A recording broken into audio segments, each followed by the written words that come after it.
That's why you hire and beg Viola Davis to do something like this, because nobody else could have told that story the right way, like she did.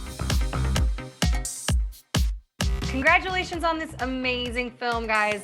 It was shot in Canada. I'm Canadian. So what was it like filming in the motherland, in and around British Columbia? Sandra, let's start with you.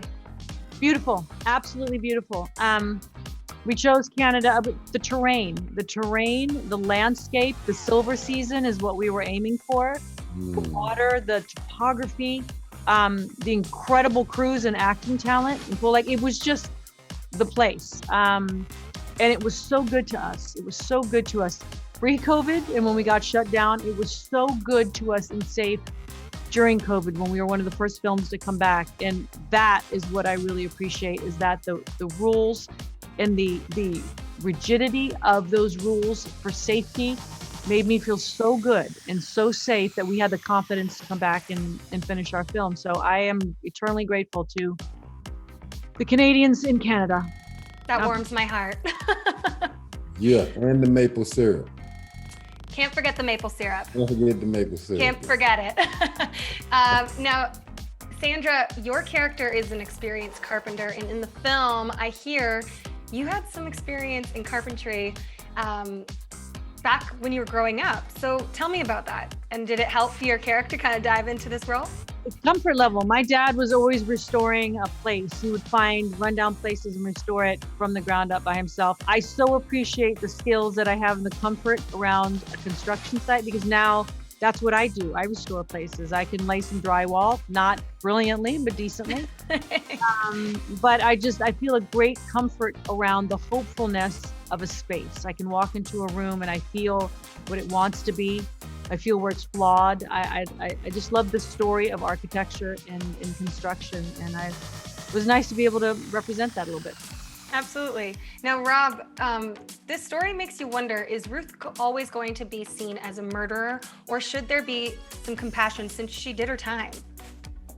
Well, I think that's one of the beautiful questions this film, The Unforgivable, has us all asking ourselves. You know, the social stigma that's attached to people who are reintroduced back into society, and how we view them, you know, and also how they have very little to, if no, resources to help them integrate themselves back into society.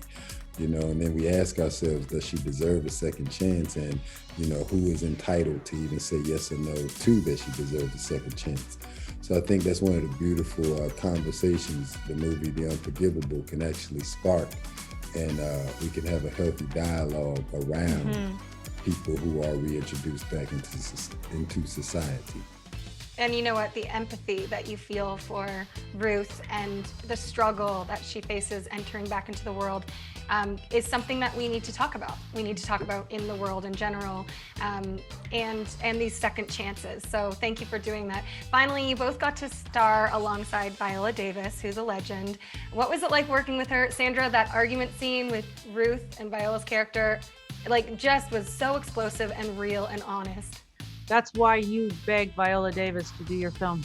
It's a cameo, basically. You have her come on, and no one else has that power that you see in the film. When we all came up with our cast list, Viola had been on the top. All of us came up with her at the same time. And we're like, what?